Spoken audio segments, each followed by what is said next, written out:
Hello, everyone. This week, I'm giving a presentation to the EU Banking Committee on the implications of AI in organizations. And I want to give you some thoughts, especially following the election results in the US last week. You know, the obvious environment we're in is rapid automation and what we used to consider to be white-collar jobs. And even though most of us that are into AI know a lot about it, many people don't. Many people are not sure or aware or even comfortable with what's going on in the AI community. And they might be reading, inflammatory things in the press or other places. And there is a lot of uncertainty and fear. There was, in fact, a study by Adecco that'll be out and I'll be writing about soon that found that of the 60,000 or so people they surveyed, more than 70% of the workers in that study said that their number one concern is about whether their employer will prepare them for AI, automation, technology, or their careers in the future. So amongst a very large percentage of the workforce, and that tends to be about a third of the entire population of most countries, there is fear about this technology, at least today. And, as someone that uses it and studies it and talks to vendors about it, this is very disruptive technology and it's changing extremely fast. Now, interestingly enough, the other technologies that I've been involved in, PCs, mid-sized computers, Unix, the internet, social media, they tended to come in phases with roughly 2 to 3 to 5 years of maturity before major disruptions took place. So we had some time to think about them. This one is coming much faster.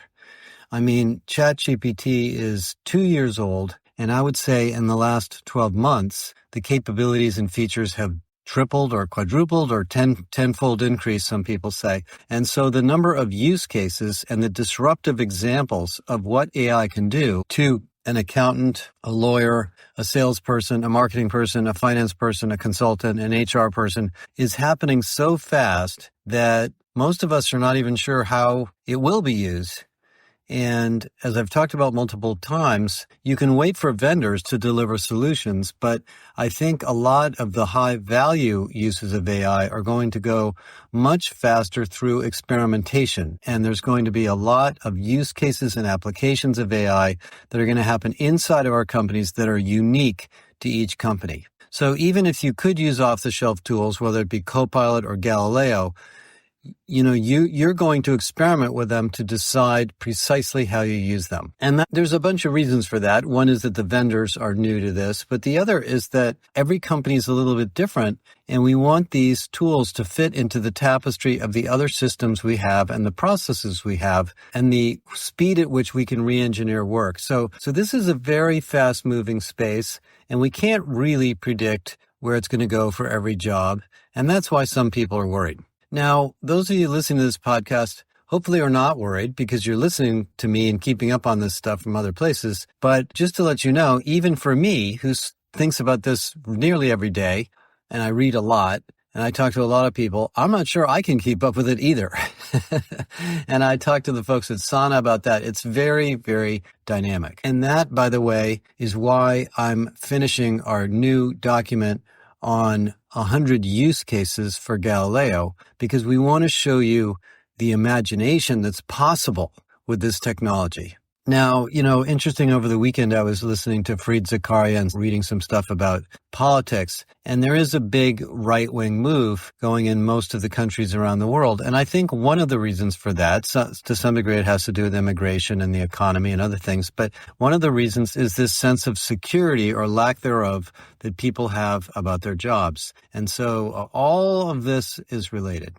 Now, let me shift topics now and talk about what we're going to do with AI and how to come to grips with it. And this is going to be the high-level stuff I'm going to talk about with the EU. The first thing you have to understand is that there are some jobs that are much more impacted by AI than others. We're just about to publish a report that was authored by Drop that shows you that the jobs that are going to be more or less radically changed or eliminated are significant, but the vast majority of jobs are going to be greatly enhanced, and there are some that won't be touched at all.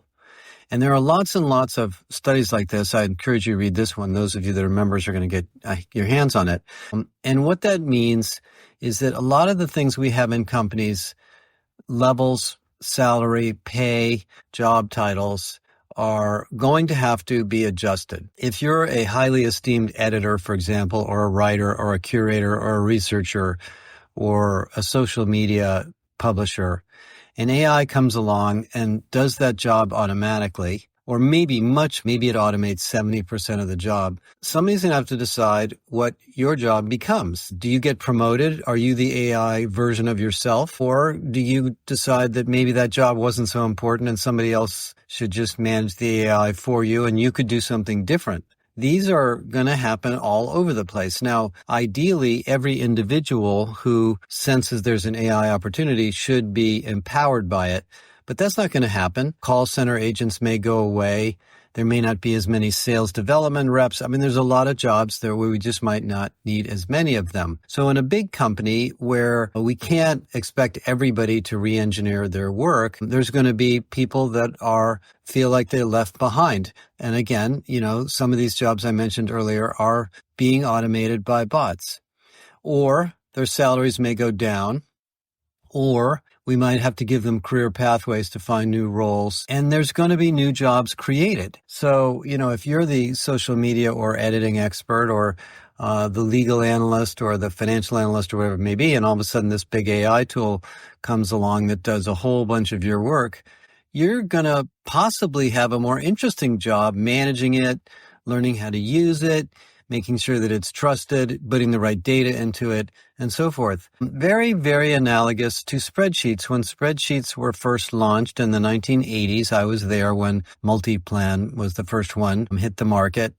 The people that were the most fascinated with spreadsheets took advantage of them quickly, and then later it became a criteria for a job title, that you, in those domains, that you had to know this stuff. But in the beginning, it wasn't like that. So these are going to be new roles, new responsibilities, new job titles, new pay, a lot of things like that are going to happen. The second big issue that is going to be, a sort of an organizational issue with AI is privacy. Now, I was with some friends this weekend. One of them is an executive in the airline industry. He travels a lot, and he told me one of his peers was in China a few years ago and happened to be going through passport control. And because of the reflection of the window in the passport agent's room, he could see the screens that the passport agent was looking at. And the passport agent was scrolling through 30 or 40 pages filled with dozens and dozens of photographs of this particular person all over China. Because there are so many cameras in China, and they have great facial recognition technology, as actually does the United States, that they had a tracking record of everything that he did while he was there. And so he was a little bit freaked out. Now, this was a couple of years ago, so now it's even better. And this type of technology is in the Microsoft Copilot, to be honest, even though Microsoft has not enabled it for IT necessarily, but it's there. All of these conversations that we're recording, all of these Zoom calls that we're recording, all these videos we're recording, all of your emails, all of the voice activation that you use in your phone, it's all being stored somewhere. And before AI, there wasn't that much you could do with it. Now that we have AI, we can analyze it very, very quickly. And the AI can make sense of where you're going, what you're doing, what you're working on, what you're feeling, what you're talking about, perhaps. So we are going to have a big privacy topic to talk about in our companies. Now, most of the organizations I talk to are very aware of this, and they're worried about it, and they're working on it, and the IT folks and legal folks are creating standards for it. But in the broader geopolitical world, where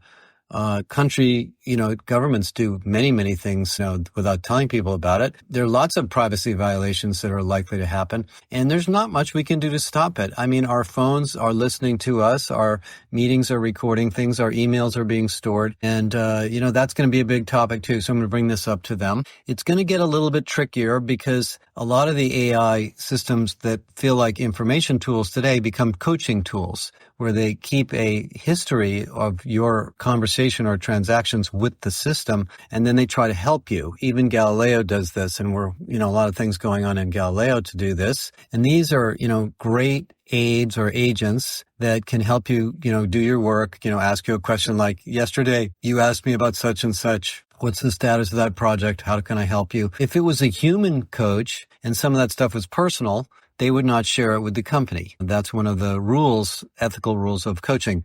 But if it's a digital coach and the data is just stored somewhere and it's only a security authority that prevents you from looking at it, it's going to be out there. So there's a lot of issues about how we're going to deal with privacy. Third big topic has to do with org design. Now, I'm going to write about this a lot in the predictions. This is going to be a big theme for next year.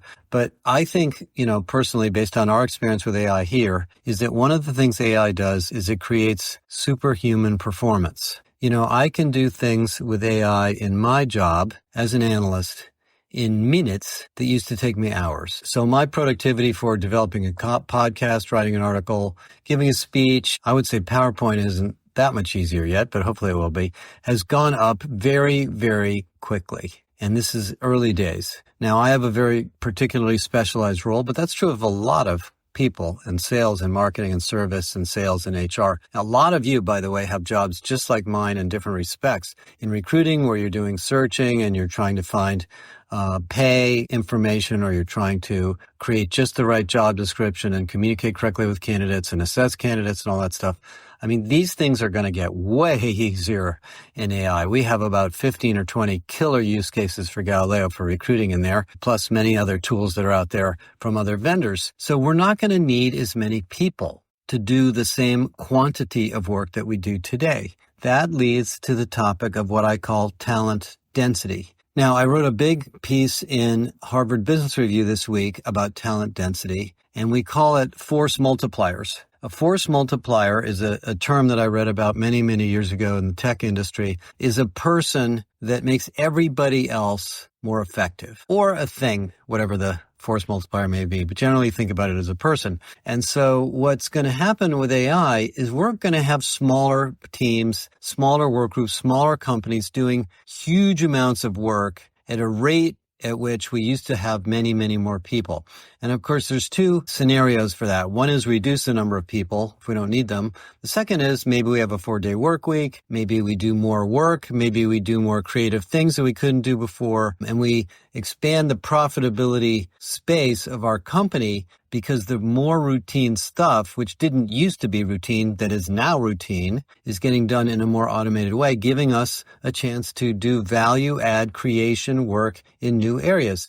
I always think about a company. The reason I get so fascinated with business in general is that what we're really doing in a company is we're constantly looking for ways to add more value in new and creative ways. Human beings are good at that. Machines aren't really that good at it. So as the machine automates away more of the stuff that used to be non-routine to become routine, we can do more of that. Now, it's not as easy as you think. And let me tell you a funny thing that just happened. Friday, Salesforce announced that they're going to hire 1,000 new human salespeople to sell their AI agents. And I was kind of laughing that that's actually essentially the exact opposite role that they're expecting their customers to do. I mean, they're selling something that's supposed to make it easier to do sales with automation and use fewer humans, yet they're going to hire 1,000 humans to sell it. And you can see the problem is that we have so much management experience running companies where more people generate more revenue. In other words, we have this philosophy I call hire to grow, that we're not used to the opposite. We're not used to saying, let's grow the company with the people we have. Let's not hire people unless we really urgently need them. Let's focus on internal optimization, org design, role and skill, redefinition of responsibilities, training, etc., instead of hiring. And, this is a big deal. You can call it job redesign, work redesign, task redesign. There's a lot of different words for it. But essentially, it's learning how the technology works and finding ways to use it to get more things done with less human effort, saving time or energy so that people can do other things. Now, it might mean you do have fewer people, and it might mean you do have fewer hours of work or people leaving early. And there's been some funny TikToks of people using AI to do their jobs and not telling their boss, and then leaving early and not telling their boss because their boss thinks they're working really hard. But it also really is going to do other things. We're going to have people working on multiple projects. We're going to have flatter organizations. Small companies are going to outperform big ones, and small companies are going to be able to scale without hiring tens of thousands or hundreds of thousands of people. Not all companies, obviously hospitals and truck drivers and distribution and retail firms and others still need a lot of staff, but they're going to need less staff for a lot of applications. And those of us that have IP jobs, consulting firms, finance, accounting, even white collar work in construction and engineering is going to get, smaller. The construction industry, where we've had some really interesting clients the last couple of months, is extremely into AI now because so many of their jobs are clearly defined in well-architected roles. So they can look at tasks and specific responsibilities within jobs and automate them more quickly. This is true in some software firms. We have a client that's a big software firm where they have very, very detailed job design in granular detail, task by task, so they can automate those more quickly. Defense contractors are oftentimes like this. There's going to be a lot of opportunity to reduce the size of teams. Most companies don't have a great detailed job architecture. They have sort of vague jobs and people sort of figure out what they need to do. So there will be more iterative design and experimental design. And I think a lot of you in HR are going to have some really fun projects getting involved in task analysis and putting on the whiteboard everything that we do in this role and then figuring out where the AI can help. We can wait for vendors to do that, which is going to happen, but I think there will be a lot of this going on inside of companies. Now, there's also some economic issues in this, in that if you live in a country without a lot of capital investment, an underdeveloped country, there may not be enough money to fund these smaller firms to start up and integrate, or rather innovate, in some of these areas. So this is an interesting global economy thing too, that, if you're in the US or France or the Nordics where there's a vibrant VC and R&D investment industry, you're probably going to have plenty of startup companies to build great things for you. If you're not, you won't have as many opportunities and you'll have to do this yourself. So I think there could be a haves, have not effect with AI, just like there is for every other technology, the beginning or stages of it. And by the way, if you work in a big company, you can do this too. If your management is enlightened to break you up and do these kinds of experiments yourself, Amazon does this, Walmart does this, McDonald's does this, Starbucks is working on it. It's interesting at Starbucks, they're trying to go back to the more human touch in these stores because we don't really like getting our coffee from a machine and not having a relationship with anybody in the store. It's not a very enriching experience, and it's not a very loyalty-building experience. So there's a lot of things that are going to happen here. The final thing I want to talk a little bit about is leadership. There's millions of books on this, and we've done quite a bit of our own. How do we design, develop, assess, train leaders in this new model where job titles, roles, responsibilities levels are changing so fast? It used to be that the leader was the boss. The leader was the person who was the supervisor. They decided who was going to do what. They set standards, held people accountable, maintained productivity and output, hired people, etc. But, I'm not sure if every leader has any idea what AI is capable of doing. Some do, some don't. And so these definitions of leadership, and every company has their own, are going to change because when things are adapting very quickly as they are now, and this happened, by the way, in the early days of the digital revolution too, in the early 2000s, but that was more than 20 years ago, we need leaders to be more flexible. We need leaders to understand that people are worried about their jobs. We need leaders to be aware of the technology and automation that's possible. We need leaders to support innovation, creativity, experimentation, and redesign, and to not just hang on to their span of control as if it's their entitlement. We need leaders to train people. We need leaders to train themselves, to bring people together, to look at what's working and what's not working, to think creatively out of the box. These are not traditional organizational execution skills. I'm not saying that every leader is going to be innovating in every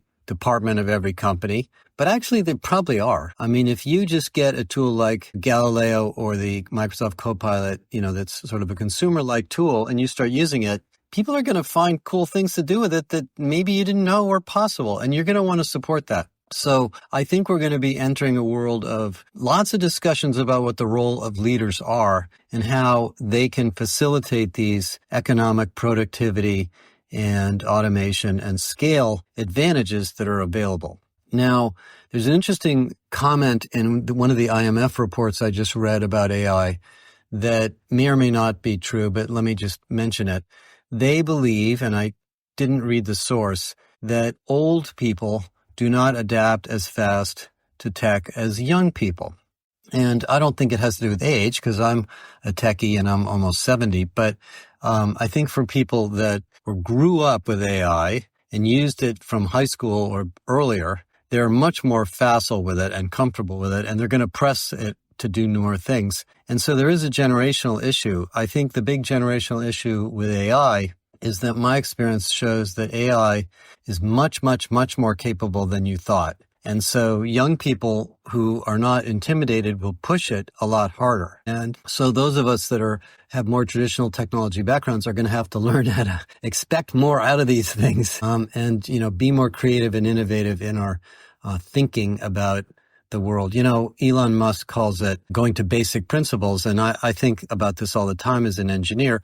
Why are we doing it the way we're doing it? Do we have to do it this way? Can we reinvent it? That's sometimes a little bit scary thing to do, but I think we have to facilitate and encourage that kind of discussion at all levels. Now, I guess the final thing in leadership is what I would call systemic thinking. We talk a lot about systemic HR, and I love the word because it's the concept of seeing how a whole system fits together, data processing, organizations, people. Well, maybe one of the most interesting, breakthroughs of AI is that you can throw a bunch of stuff into it, videos, audios, text, documents, whatever, emails, and it will make sense of it. And if you ask it the right questions, it will analyze vast amounts of heterogeneous data in a way that was really impossible to do before. I mean, literally impossible. You couldn't take 3 audios and a video and 5 research reports and throw them into a container and ask them questions before. It was impossible. Well,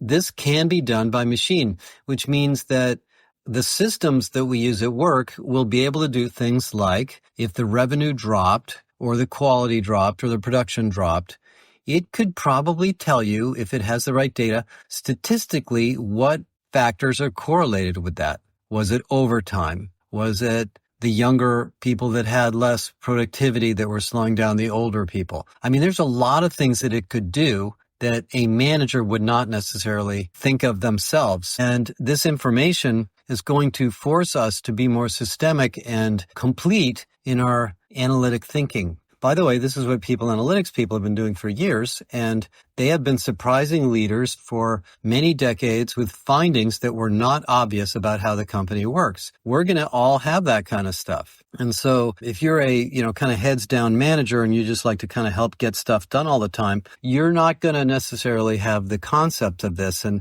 this is really going to expand your opportunities to add value and understand how your team works, how the organization works, and how to make everybody successful. There's also going to be a personification of this AI. I think there will be a lot of jobs created to manage these human digital agents, to curate them, to monitor them, to govern them. If you think about an IT department prior to AI, and if you found somebody in the IT department that who knows every system we have? Nobody really. I mean, maybe there's a couple people, but nobody knows every system we have. That's not really anybody's job. Well, with AI, you actually have to keep track of them, and you have to take care of them and govern them and make sure that they're filling themselves with the right data and that they're secure and that they're making the right decisions and answering the questions correctly and so forth. We have to watch these things because they're not deterministic like a regular piece of software. You can ask it the same question twice and get different answers. So we're going to have some really interesting new roles created in governance and operations and data management, testing, corpus management, prompt engineering, and building user interfaces on top of these things because they're going to be able to talk, they're going to be able to listen, they're going to be able to see, lots and lots of things like that. Another area that I just want to mention before I wrap up is compensation analysis, and compensation is a huge part of what we do in businesses, of course. And these systems are going to be, I'm sure, used for pay equity analysis, pay disparity analysis, geographic pay analysis, many things that go back to this issue of talent density that I think have been a problem. One of the issues in talent density is we pay people oftentimes based on prior performance history. So the super high performers may not be paid what they're worth because there's all sorts of pay bands and, legacy balancing systems we have in pay. In an organization where we have hyper performers executing 10x more than the person sitting next to them, we need to pay them for that, and we need to understand the implications of that pay. And it's happened in the past. It happens now for competitive market reasons, but that is another big area that's going to be very interesting to think about during AI. Okay. So final thing, let me wrap up here. The political world we live in is a little bit strange. I don't think AI is the cause of it, but AI is going to be a part of it. And for those of you that are a little bit intimidated by this technology or you feel like you're not keeping up, welcome to the club. We're all there. For us in HR, we're going to do everything we can to keep you up to speed. I would say if you have that unsettling feeling, which most of us do, the thing to do is to get your hands dirty and play with this stuff. This is the reason we priced Galileo so low, is so you could have a tool that's more powerful than ChatGPT, because it's actually a superset of ChatGPT with all this content and benchmarking and vendor and other data in it, that you can learn yourself personally how powerful AI could be for your job. We're going to publish the 100 use cases fairly soon. It's not quite wrapped up yet. And I think the best insurance policy you have as a professional is to use these things and play with them. And I know that sounds like it may not be something you get a kick out of, but I don't think you have any choice. I do remember when the PC was first launched that the people that played with it were the ones that thrived. And after a while, everybody played with it because everybody realized they had to learn how to use it. So these changes are happening. Some of them are societal, some of them are organizational, some of them are political, some of them are cultural, but a lot of them have to do with harnessing and understanding and leveraging the technology and building the organizational strength so that as the technology evolves, we have experts that can keep up on it and teach us all what the opportunities are and perhaps the risks in the future. So I will fill you in more on what the EU bankers want to talk about to the degree they want to share, and look forward to talking to many of you in New York this week and talk to you again soon. Bye.